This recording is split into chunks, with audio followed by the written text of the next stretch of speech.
Hello guys, welcome back. So ఈరోజు మనం మాట్లాడేది Chennai versus Lucknow match. Chennai toss గెలిచి బౌలింగ్ తీసుకుంది.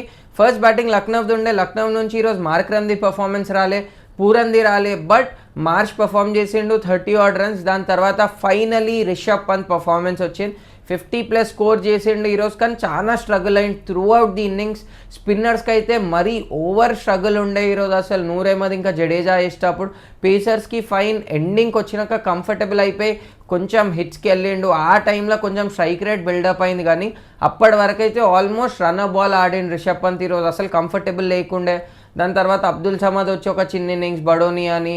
సో ఇలా బేసికలీ వీళ్ళ బ్యాటింగ్ ఈరోజు ప్రతి మ్యాచ్లో ఎల్ఎస్జీది ఇదే ఉండే కన్సర్న్, లైక్ పైనుంచి ఆడుతున్నారు, వాళ్ళు ఆడకపోతే కింద ఆడతారా అన్నది ఒక క్వశ్చన్ మార్క్ ఉండే. సో ఈరోజు ఓవరాల్గా వాళ్ళు ఆడకపోతే పూరన్ అయినా, మిచిల్ మార్ష్ అయినా, మార్క్రమ్, వీళ్ళ ముగ్గురు ఇట్లా ఎవరిది పెద్ద ఇన్నింగ్స్ రాకపోతే బేసికలీ మన మిచిల్ మార్ష్ ఇంకా పూరన్, మార్క్రమ్ అయినా జస్ట్ లాస్ట్ 2 matches పర్ఫామ్ చేసిండు. మార్ష్ ఇంకా పూరన్ అయితే through out the tournament till date ప్రతి మ్యాచ్లో వీళ్ళకి స్కోర్ చేసి ఇచ్చాడు. మార్ష్ ఈ రోజు కూడా వచ్చి 30+ ఇచ్చాడు, బట్ అది సరిపోలేదు. At the end of the day వీళ్ళు స్కోర్ చేసింది 166, which is the lowest for Lucknow ఈ ఇయర్ ఐపీఎల్లో ఇప్పటివరకు అయిన మ్యాచెస్లో. సరే బౌలింగ్ ఇక్కడ చెన్నై బౌలింగ్లో చూసుకుంటే లైక్ ఈరోజు అందరిది బాగుండే ఎక్సెప్ట్ పతిరానా కొంచెం వేవర్డ్ లెంత్ ఉండే ఈరోజు. మొత్తము ప్లాన్స్కి స్టిక్ అయ్యి వేస్తున్నట్టు అనిపించలేదు. లైక్ ప్రతి ఓవర్లో వైట్స్ ఎక్కువ ఇచ్చేసిండు, చాలా టూ మెనీ వైట్స్ ఇచ్చేసిండ్రు ఈరోజు. అక్కడ నుంచి మళ్ళీ యాకర్స్ ట్రై చేయడానికి పోయి ఆ ఫుల్ టాస్ కన్వర్ట్ అవ్వడం. పతిరానా డెత్ బౌలింగ్ కూడా లాస్ట్ ఇయర్ ఉన్నంత థ్రెట్నింగ్ లేదు first of all year. So maybe పతిరానాది కూడా కాల్ తీసుకోకపోయినా నేతన్ ఎలిస్తో చేంజ్ చేయడానికి, బట్ అట్లీస్ట్ ఆ థింక్ ట్యాంక్ ప్రాసెస్లో ఈ ఇది కూడా మాట్లాడుకుంటారు ఏమో మేబీ పతిరానా గురించి. బికాజ్ నేతన్ ఎలిస్ ఆడిన మ్యాచెస్ బాగానే వేసిండు, ఎప్పుడైతే పతిరానా ఆడలేడో. ఇక్కడ పతిరానా డెత్ ఓవర్స్లో అంత బెటర్ పర్ఫార్మెన్స్ అయితే లేదు లాస్ట్ ఇయర్ కంపేర్ చేస్తే. ఇంకా స్పిన్నర్స్కి వచ్చేస్తే ఈరోజు ఉట్టి జడేజా ఇంకా 100 అహ్మద్ ఉండే. అశ్విన్ డ్రాప్ అయ్యింది ఈరోజు. అశ్విన్ ప్లేస్లో జేమీ ఓవర్టర్న్ వచ్చాడు. మళ్ళీ పైనేమో ఫైనలీ కాన్వే ప్లేస్లో షేక్ రషీద్ని ఆడిపించింది, ఒక యంగ్స్టర్ని. సో ఇక్కడ స్పిన్నర్స్ అయితే జడేజా వచ్చిండు, 2 wickets తీసిండు, ఎకనామికల్ ఉండే. 100 అహ్మద్ అయితే బ్రిలియంట్ బౌలింగ్, 4 overs 13-14 runs ఇచ్చిండు, జస్ట్ 3.5 ఎకనామీ. లైక్ బాగుండే ఓవరాల్గా ఈరోజు బౌలింగ్ పర్ఫార్మెన్స్ కంటే ఎక్కువ ఫీల్డింగ్ ఎఫర్ట్స్ బాగుండే చెన్నై. క్యాచెస్ మిస్ చేయలేరు ఈరోజు, మిస్ ఫీల్డ్స్ తక్కువ ఉండే చాలా. అపాన్ దట్ వికెట్స్ ఎప్పుడైతే వీళ్ళ కీ బ్యాట్స్మెన్స్ వచ్చేసిందో దాని తర్వాత పెద్దగా ఎక్కడ చెన్నైకి ప్రెషర్ కూడా లేకుండే, రిటర్న్ అటాక్ చేసేవాళ్ళు లేకుండే. రిషబ్ పంత్ ఆడినంత సేపు కూడా రన్ బాల్ ఆడి లాస్ట్లో వచ్చి అటాక్ చేసి ఆ స్కోర్ 166 వరకు వెళ్ళింది. పిచ్ కొంచెం కైండ్ ఆఫ్ టూ పేస్డ్ అనిపించింది, త్రూ అవుట్ ది గేమ్ కూడా కాదు, బట్ ఎల్ఎస్జీ ఆడేటప్పుడు మధ్యలో అలా అనిపించింది. మళ్ళీ ఇక్కడ చెన్నై బ్యాటింగ్ స్టార్ట్ కాగానే కూడా పవర్ ప్లేలో Shaik Rasheed, like first time చూసాను షేక్ రషీద్ బ్యాటింగ్ ఈరోజు బ్రిలియంట్ ఉండే. షాట్స్ బాగుండే షేక్ రషీద్ది. గోయింగ్ ఫార్వర్డ్ మేబీ గ్రూమ్ చేస్తే ఒక మంచి ప్లేయర్ కావచ్చు ఆబ్వియస్గా. 145-148 స్ట్రైక్ రేట్తో ఆడిండు. ఓన్లీ బౌండరీస్ ఇప్పటివరకు ఈరోజు అంటే 6లు రాలే, బట్ 4s కొట్టిండు. క్లాస్ ఉండే, మంచి టైమింగ్తో, ఎఫర్ట్లెస్ షాట్స్ ఉండే మొత్తం. ఇక్కడ నుండి రచింది కూడా పర్ఫార్మెన్స్ వచ్చింది ఈరోజు. బట్ మళ్ళీ చెన్నైకి అదే కన్సర్న్, పవర్ ప్లేలో 60 runs, ఆల్మోస్ట్ 60 runs వచ్చాక కూడా మిడిల్ ఓవర్స్లో త్రిపాఠి, ఒక టైంలో అయితే నేను క్యాల్కులేట్ చేసి చూస్తుండే, ఆ టైంలో త్రిపాఠి, విజయ్ శంకర్, శివం దుబే అండ్ జడేజా ఈరోజు పైన పంపించింది. Jadeja number 4, but still performance రాలే. సో వీళ్ళ నలుగురిది క్యాల్కులేట్ చేస్తే ఒక టైంలో బాల్స్ ఇంకా రన్స్ చూస్తే వీళ్ళు నలుగురు కలిసి అప్పటి వరకు ఆడిన బాల్స్ 48 ఏమో ఉండే, 48 or 47. వీళ్ళు స్కోర్ చేసిన రన్స్ 42 runs ఉండే. సో బేసిక్లీ వీళ్ళు నలుగురు అట్లీస్ట్ రన్ బాల్ కూడా ఆడకపోతే ఒక T20 మ్యాచ్లో, first of all run ball కూడా చాలా తక్కువ, లీస్ట్ టు లీస్ట్. ఎంత పిచ్ ఎలా ఉన్నా, ఎంత spinners first of all target పెద్దగా లేదు, సో ప్రెషర్ లేదు. పిచ్ 2 paced ఉంటే కూడా వాళ్ళ spinners okay, Rishabh Pant calls కూడా మంచిగా ఉండే, మార్క్రమ్తో మొత్తం 4 overs వేయించాడు.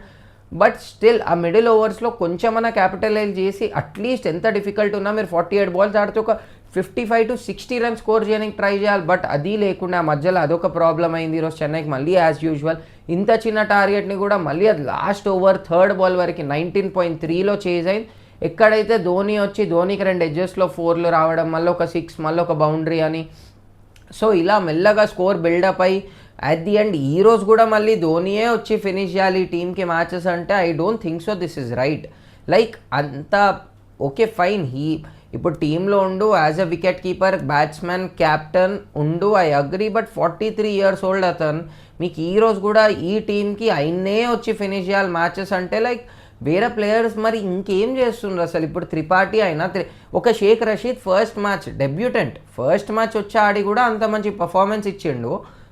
అట్లీస్ట్ ఒక డీసెంట్ స్కోర్, డీసెంట్ స్టార్ట్ ఇచ్చిండు చెన్నైకి, విచ్ వాజ్ ల్యాకింగ్ మొన్నటి వరకు.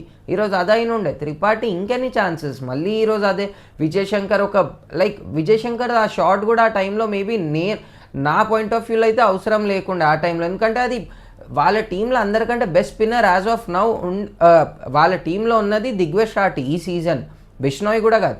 దిగ్వేష్ షాటి ఇది లాస్ట్ బాల్ ఉండే అది స్పెల్లో 4 overs అయిపోయింది, అది లాస్ట్ బాల్ ఉండే ఆ కోటాలో.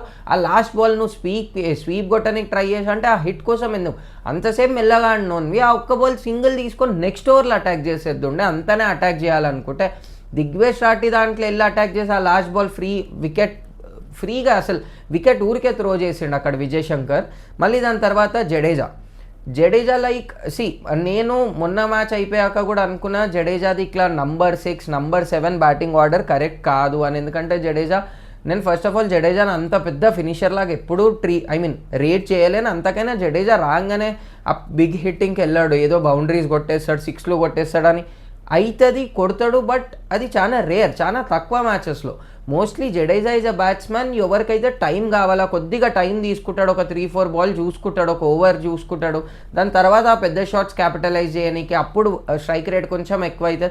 సో అలా కన్వర్ట్ చేసే ప్లేయర్. వచ్చి రాగానే ఇప్పుడు జేమీ ఓవర్టన్ అంటారా, వచ్చి రాగానే ఏదో బ్యాట్ అంటే తింపేసే ప్లేయర్. జడేజా అలాంటి ప్లేయర్ కాదు. సో 6-7లో ఆడి ఫైదా లేదు Jadeja. First of all a match గెలిపించలేడు, ఎప్పుడో అప్పుడు గెలిపించేసిండు ఒక 2023 ఫైనల్ లాగా. అంటే ఓకే ఫైన్ అట్లా గెలిపిస్తారేమో, కానీ generally like Jadeja batting style చూస్తే అయితే పైన రావడమే బెటర్. ఈరోజు నంబర్ 4లో వచ్చింది, నేను ఎక్స్పెక్ట్ చేసా ఇది ఇన్ఫ్యాక్ట్ నేను అనుకున్నా కూడా చూసేటప్పుడు, అరే మంచి కాల్ ఇది, ఇంత చిన్న టార్గెట్లో పిచ్ కూడా కొంచెం స్పిన్నర్స్కి హెల్ప్ ఉంది, జడేజా బాగా ఆడతాడు, పైన ఆడడమే బెస్ట్, టైం తీసుకొని ఒక పార్ట్నర్షిప్ బిల్డ్ చేస్తాడు ఈ టైంలో. బట్ వచ్చిండు అక్కడ ఫైన్. ఫస్ట్ మ్యాచ్ ఇది జడేజాది యాజ్ అ పైన వచ్చింది order, up of the order. But still ఇంత ఎక్స్పీరియన్స్ ప్లేయర్ ఉన్నప్పుడు మీరు గ్రీస్ పైన నిలబడాలి, గ్రీస్లో నిలబడి మ్యాచ్ ఎండ్కి తీసుకెళ్లాల్సిందే, ఫినిష్ చేయాలి. అంత పెద్దగా టార్గెట్ లేకుండా ఏదో ప్రెషర్ ఉంది ఈరోజు ఏదో అయిపోతుంది అన్నట్టు కూడా లేకుండా 11 balls 7 runs కొట్టి మిడోన్లో క్యాచ్ ఇచ్చిండు, వెళ్ళిపోయిండు. అసలు వెళ్ళిండు షార్ట్ కొట్టడానికే వెళ్ళిండు, కనెక్ట్ అవ్వలే, క్యాచ్ అయిపోయింది. బట్ స్టిల్ కన్విన్స్ కాలేము అసలు జడేజాని ఇలా బ్యాటింగ్ ఆడితే. ఇప్పుడు కింద పర్ఫామ్ చేయకుండా పైన పర్ఫామ్ చేయకపోతే ఇది ఇంకో కన్సర్న్ అయిపోతుంది. మళ్ళీ కమింగ్ బ్యాక్ టు దూబే మొన్నటి వరకు నేను చాలా బ్యాక్ చేసా దూబేని, ఎందుకంటే నాన్ స్ట్రైకర్స్ అందరు దన్ అవుట్ అవుతుంటే దూబే ఒక్కొని నిలబడి ఫినిష్ చేయ గేమ్స్ అంటే కష్టం. అంతకైనా పెద్ద హిట్స్కి వెళ్ళంటే ఆ రిస్క్ తీసుకోవడం కూడా ఈజీ కాదు ఎప్పుడైతే నాన్ స్ట్రైకర్లో వికెట్స్ వెళ్తున్నాయి. బట్ ఈరోజు అట్లీస్ట్ నీకు ఆ దూబేకి ఫస్ట్ ఆఫ్ ఆల్ పవర్ ప్లేలో రన్స్ వచ్చి ఉండే, ఓకే ఫైన్. దాని తర్వాత జడేజా ఆగలేడు గ్రీజ్ మీద, త్రిపాఠి ఆగలేడు, విజయ్ శంకర్ ఆగలేడు, ఐ అగ్రీ. బట్ వాళ్ళు ఉన్నంతసేపు వాళ్ళు ముగ్గురు కలిసి ఆల్మోస్ట్ 30 balls ఏమో ఆడింది.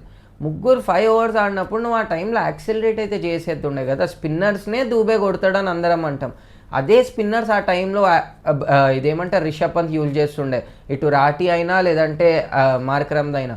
ఆ టైంలో వాళ్ళని అటాక్ చేసేది ఉండే, ఆ ఇంటెంట్ కనిపించలేదు దూబే దగ్గర. అటాక్ చేసి కనెక్ట్ కాకుండా మిస్ అవ్వడం వేరే విషయం, అటాకే చేయకుండా మెల్ల సింగిల్ డబుల్ అనుకొని ఆడడం అది వేరే విషయం. Okay single double is most important, నేను ఇప్పుడు కూడా ప్రతి బాల్ 6కి వెళ్ళాలని అన్నాను. సింగిల్ డబుల్ ఉండాలి గేమ్లో, బట్ సింగిల్ డబుల్తో సహా బౌండరీస్ అయితే రావాలి కదా. బౌండరీస్ రాకపోతే 160 చేసి కూడా ఈరోజు ఆల్మోస్ట్ ఏదో 200 చేసి చేస్తున్నట్టుండే. లాస్ట్కి వచ్చేవారు 20 balls 40 runs, అట్లా ఆల్మోస్ట్ 11.5 12 అయిపోయింది equation required run rate.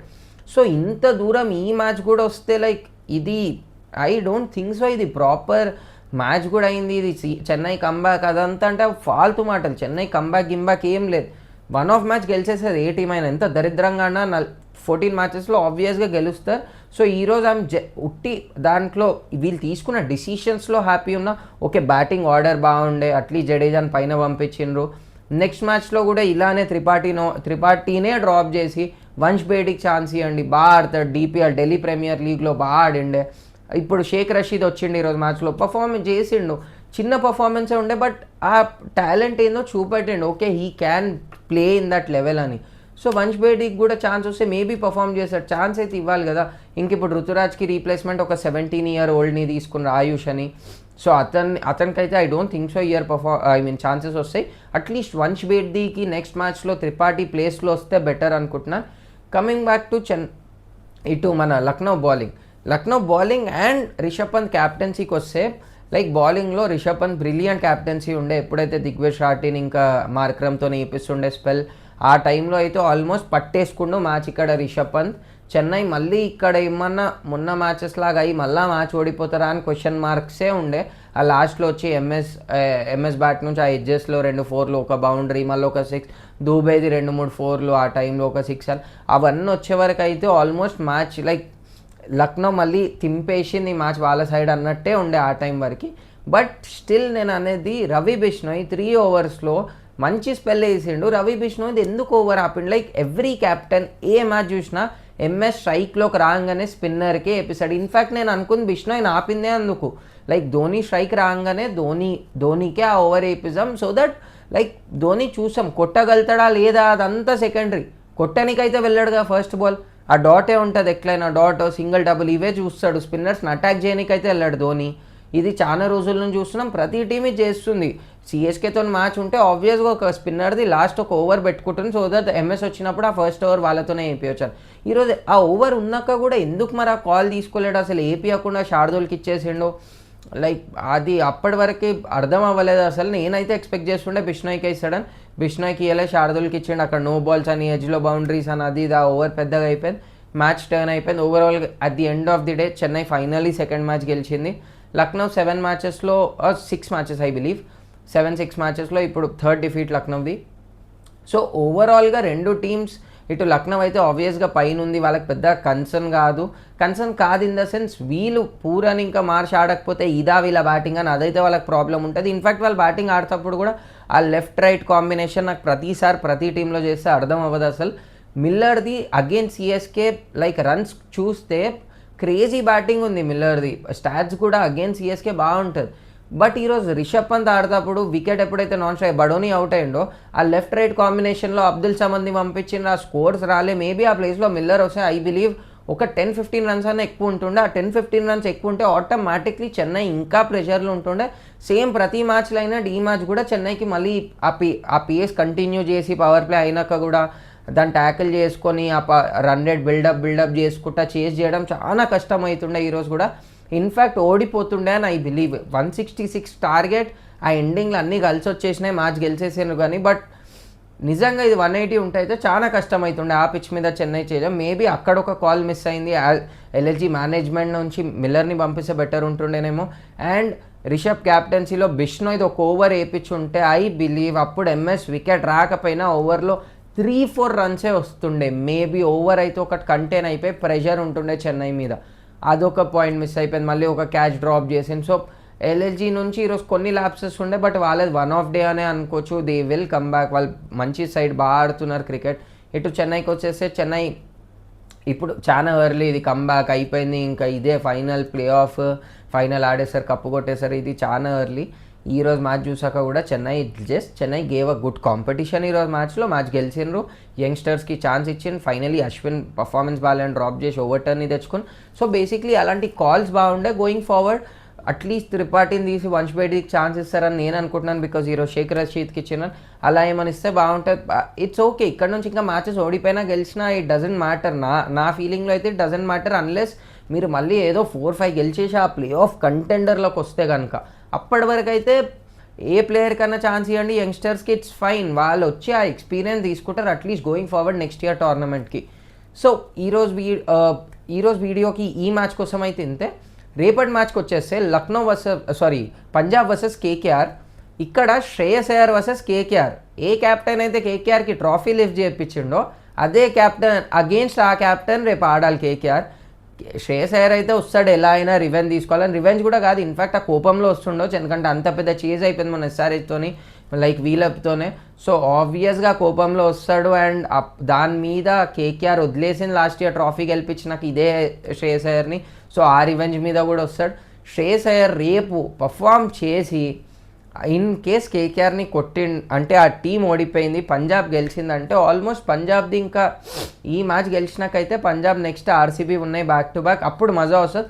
Punjab RCB మ్యాచ్లో అయితే కన్ఫర్మ్ అయిపోతుంది ఆల్మోస్ట్ ఆ 2 టీంలలో ఏది పైన ఉంటుంది ఏది కిందకి వచ్చేస్తుంది అని.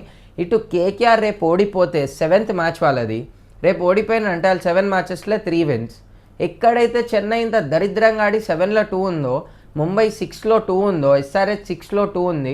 ఇప్పుడు ఎస్ఆర్హెచ్ ముంబై వాళ్ళ ఒక్కొక్క మ్యాచ్ ఇప్పుడు గోయింగ్ ఫార్వర్డ్ గెలిచేసిందంటే 7-3 7-3, ఎస్ఆర్హెచ్ ఈ కేకేఆర్ 7-3 అంటే అయిపోయింది. ఇంకా కేకేఆర్ కూడా వీళ్ళెంబడే కిందికే రావడం, మళ్ళీ 7లో 4-5 గెలవడము, అదంతా ఇంకా అప్పుడు పాయింట్స్ టేబుల్ కానీ మజా వస్తుంది. ఏ టీం ఎలా ఆడుతుంది ఏంటి అన్న కాంపిటీషన్ ఎక్కువ అయిపోతుంది కదా. ఓవరాల్గా రేపటి మ్యాచ్ చూస్తే అయితే ఉంది కూడా పంజాబ్లో. సో నా ప్రెడిక్షన్ అయితే పంజాబే గెలుస్తుందని. Let's see. ఈ వీడియోకి అయితే ఇంతే. మీకు ఈ క్రికెట్ సోది నచ్చితే please do like, share and subscribe.